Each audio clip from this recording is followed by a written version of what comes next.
नमस्कार. रूपाज कुकिंग पॅराडाईजमध्ये तुम्हा सर्वांचं खूप खूप स्वागत. आज आपण पौष्टिक लाडू बनवतोय.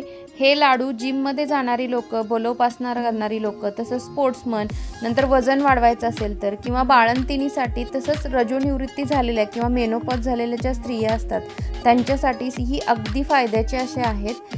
तर या रेसिपीला आपण सुरुवात करूयात. त्याआधी तुम्ही अजूनही चॅनलला सबस्क्राईब केलं नसेल तर सबस्क्राईब करून नोटिफिकेशन बेलवरती क्लिक करा, म्हणजे अशा छान छान रेसिपीज तुम्हाला लगेच पाहता येतील. तर आपण आजच्या रेसिपीला सुरुवात करूयात. तर लाडूसाठी लागणारे जे साहित्य आहे ते आपण पहिले भाजून घेऊयात. त्यासाठी एका कढईमध्ये इथं मखाणे घातलेले आहेत. तर मखाणे हे 1 कप मखाणे आहेत, म्हणजे 240 मिलीचा जो कप आहे तो मी वापरलेला आहे. तुम्ही इथं वाटीचाही वापर करू शकता. तर मखाणे जे सुरुवातीला असे मऊ असतात, तुम्ही बघू शकतात अगदी दबले जात आहेत हे, पण जेव्हा हे भाजले जातात तेव्हा छान असे कुरकुरीत होतात. तर कुरकुरीत होईपर्यंत कमी गॅसवर याला छान असं भाजून घ्यायचं आहे. साधारणपणे 2 ते 3 मिनटं लागतात. तर मखाणे जे आहेत याच्यामध्ये पोषक तत्वांचा खजिना असतो. याच्यामध्ये खूप सारी जीवनसत्व असतात आणि खूप सारे पोषक घटक आढळतात. त्यामुळे हे जरूर खावे. तर इथं बघू शकता तुम्ही, आता मी तुम्हाला दाबून दाखवते. तर अगदी कडक असे झालेले आहेत आणि खाल्ले आपण तर हे छान असे कुरकुरीत लागतात. तर या स्टेजला गॅस बंद करायचा आणि हे प्लेटमध्ये काढून घ्यायचे आहेत. तर इथं मी प्लेटमध्ये काढून आता हे आपण थंड करून घेऊयात. याच्यानंतर डाळे घेतलेले आहेत. डाळे इथं अर्धा कप वापरलेले आहेत. तर डाळे जे आहेत त्याच्यामध्येही लोहाचं प्रमाण भरपूर असतं, फायबर भरपूर असतात. तर याच्यामुळं कोलेस्टेरॉलची पातळी जी असते ती कमी करण्यास हे मदत करतं. तर डाळेही आपल्या शरीरासाठी अतिशय पौष्टिक आहेत. तर जे काही जिन्नस यात वापरलेले आहेत ते सगळे अगदी पौष्टिक असे आहेत. तर डाळेही अगदी छान असे भाजत आलेले आहेत. आता हेही आपण एका प्लेटमध्ये काढून घ्यायचे आहेत आणि थंड करून घ्यायचे आहेत. यानंतर 1 कप शेंगदाणे घेतलेले आहेत. शेंगदाणेही छान असे कमी गॅसवर भाजून घ्यायचे आहेत. अगदी फुल गॅस ठेवायचा नाही, नाहीतर मग ते वरून करपतात आणि आतमध्ये मऊ राहतात. तर कमी गॅसवर जर आपण शेंगदाणे भाजले तर छान असे कुरकुरीत होतात आतून, म्हणून त्या पद्धतीनं भाजून घ्यायचे आहेत. तर अगदी खूप असे डाग पाडायचे नाही आहेत याला आणि छान असं भाजून घेऊयात. 3 ते 4 मिनटं याला कमी गॅसवर छान भाजले जातात हे. आता हेही छान भाजले गेलेत. आता हेही एका प्लेटमध्ये काढून घेऊयात. आता हे शेंगदाणे आणि डाळे आपल्याला थंड करून घ्यायचे आहेत आणि नंतर बारीक करायचे आहेत. याच्यानंतर आपण 1 चमचा मेथी घातलेली आहे. तर मेथी घालताना मी इथं गॅस पूर्णपणे बंद केलेला आहे, कारण कढई जी गरम आहे त्याच्यामध्ये अगदी व्यवस्थित ती भाजली जाते. तर बंद गॅसवरच गरम कढईमध्ये हलकंसं याला 30 ते 40 सेकंदामध्ये अगदी ही भाजली गेली व्यवस्थित. तीही काढून घेतली. त्याच्यानंतर 2 मोठे चमचे तीळ घातलेले आहेत. तीळही मी बंद गॅसवरच कढईमध्ये भाजून घेतले. कढई खूपच गरम आहे त्यामुळं अगदी छान असे भाजले गेलेले आहेत. तर हिवाळ्यामध्ये तीळ खाण्यामुळं बरेचसे फायदे होतात आपल्या शरीराला. आपलं शरीरही उबदार राहतं, हाडंही बळकट होतात. तर हेही चांगले भाजले गेलेत. तुम्ही बघू शकता इथं तीळ अगदी उडतायत कढईमध्ये. तर बंद गॅसवरच गरम कढईमध्ये मी याला छान भाजून घेतले. आता हेही आपण एका साईडला काढून थंड करून घेऊयात. यानंतर इथं मी खोबऱ्याची 1 वाटी छान अशी खिसून घेतलेली आहे. तर हे खोबरंही आपल्याला किसलेलं भाजून घ्यायचं आहे. तर इथं मी कमी गॅस लावलेला आहे आणि कमी गॅसवर याला छान असं भाजून घेते आहे. तर अगदी खूप करपवायचं नाही, अगदी हलकासा रंग बदलला पाहिजे आणि फक्त कुरकुरीत झालं पाहिजे, एवढंच याला भाजायचं आहे. नाहीतर मग जास्त भाजलं गेलं तर मग खोबऱ्यातून तेल रिलीज व्हायला सुरुवात होते आणि त्याची चवही बदलते. तर खोबरंही काढून घेतलं. आता इथं भाजायचे आपले जिन्नस सगळे झालेले आहेत. तर आपण हे जे 2 प्लेटमध्ये काढलेले आहेत, तीळ, मेथी, मखाणे, नंतर शेंगदाणे आणि डाळे, हे एक साईडला थंड करून घेणार आहोत आणि जे खोबरं आहे त्याला आपण हातानेच चुरून घेणार आहोत. तर खोबरं जे आहे ते हातानेच अगदी हलक्या हाताने कोमट झालं की चुरून घ्यायचं हातानेच, त्याला मिक्सरमध्ये बारीक करायची गरज नाही आहे. तर इथं बघू शकता मी अशा पद्धतीने छान असं हाताने त्याला चुरून घेते. अगदी व्यवस्थित असं चुरलं जातं हे. तर खोबरं हलकं गरम असतानाच चुरून घ्यायचं, नाहीतर मग ते थंड झालं तर मग हाताने चुरलं जात नाही. तर आता हे आपण सगळं बाजूला थंड व्हायला ठेवून देऊया.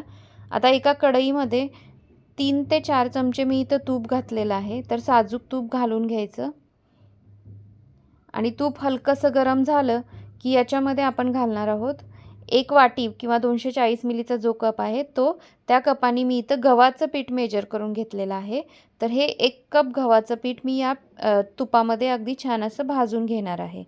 तर मी इथं गव्हाचं पीठ वापरते आहे. याच्यासोबत तुम्ही सोयाबीनचं पीठही 1 कप वापरू शकता. तर हे पीठ जे आहे ते कमी गॅसवर आपण जसं बेसन भाजतो तसं छान असं मंद आचेवर भाजून घ्यायचं आहे. तर गॅस फुल करायचा नाही, नाहीतर मग पीठ खालून करपतं आणि त्याचा रंग खूपच बदलतो. तर इथं गुठळ्या झालेल्या आहेत थोड्या, तर त्या पोटॅटो मॅशरनी अशा पद्धतीनं भाजत असतानाच फोडून घ्यायच्या, म्हणजे मग ते एकसारखं होतं. तर आता बघू शकता अगदी एकसारखं असं पीठ झालेलं आहे आणि इथं बघू शकता पिठाचा रंगही बदललेला आहे आणि छान खरपूस असं हे भाजलं गेलेलं आहे. तर टोटल 5 ते 7 मिनिटं लागली मला पीठ भाजायला. आता गॅस बंद करायचा आणि हे बाजूला ठेवून देऊयात. आता जे आपण भाजलेले जिन्नस होते ते मिक्सरमध्ये घालून बारीक करून घ्यायचे आहेत. तर पहिले आपण मखाने घालूयात आणि याची छान अशी पावडर करून घ्यायची आहे. आता मखानेही छान बारीक करून घेतले. आता मी एका परातीमध्ये इथं भाजलेलं पीठ आणि जे खोबरं आहे ते घेतलेलं आहे. त्याच्यामध्येच आपण बारीक केलेले मखाने आहेत ते घालून घेऊयात. आता शेंगदाणे आणि डाळेही चांगले थंड झालेले आहेत. आता तेही आपण मिक्सरच्या भांड्यात घालून बारीक करून घेणार आहोत. तर शेंगदाणे आणि डाळे बारीक करताना ते अगदी खूप बारीक करायचे नाहीत, तर थोडेसे मोठे मोठेच ठेवायचे आहेत आपल्याला. म्हणजे मग लाडू खाताना जेव्हा ते दाताखाली येतात तेव्हा छान असे क्रंची लागतात. तर अशा पद्धतीनं मी इथं बारीक करून घेतलेले आहे. तर हेही आता आपण त्याच परातीमध्ये काढून घेणार आहोत. यानंतर आता तीळ आणि मेथी जी आपण भाजून घेतली होती तीही मिक्सरच्या भांड्यामध्ये घालून घ्यायची आहे आणि याची छान अशी बारीक पावडर करून घ्यायची आहे. तर इथं बघू शकता छान असं मी बारीक करून घेतलेलं आहे. हेही त्याच्यामध्ये घालून घेतलं. आता याच्यानंतर आपण याच्यामध्ये घालणार आहोत 1 वाटी खजूर. 1 वाटी किंवा 1 कप म्हणू शकता. साधारणपणे 20 ते 21 खजूर आहेत. त्यांना मी स्वच्छ धुवून त्याच्यातल्या बिया काढून घेतलेल्या आहेत. आता हेही मिक्सरच्या भांड्यामध्ये घालून अगदी छान बारीक पेस्ट करून घ्यायची आहे. तर इथं बघू शकता खजूर अगदी छान अशी बारीक झालेली आहे.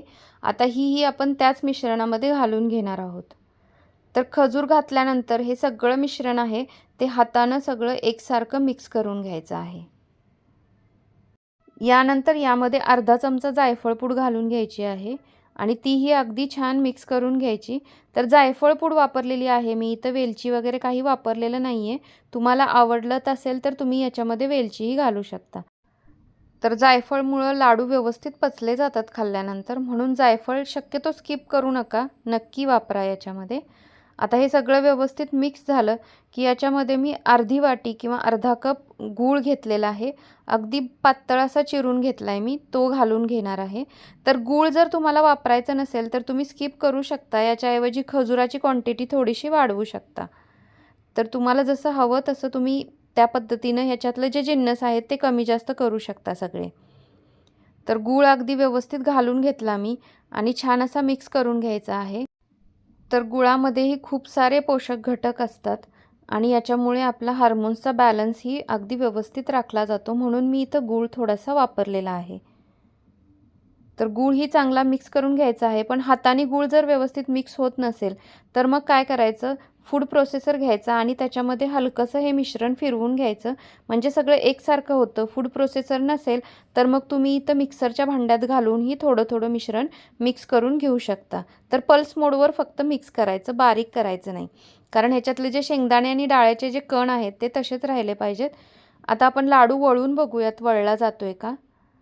तर इथं बघू शकता तुम्ही अगदी छान असा लाडू वळला जातोय इथं. तर इथं तूप वगैरे एक्स्ट्रा घालायची गरज नाही आहे.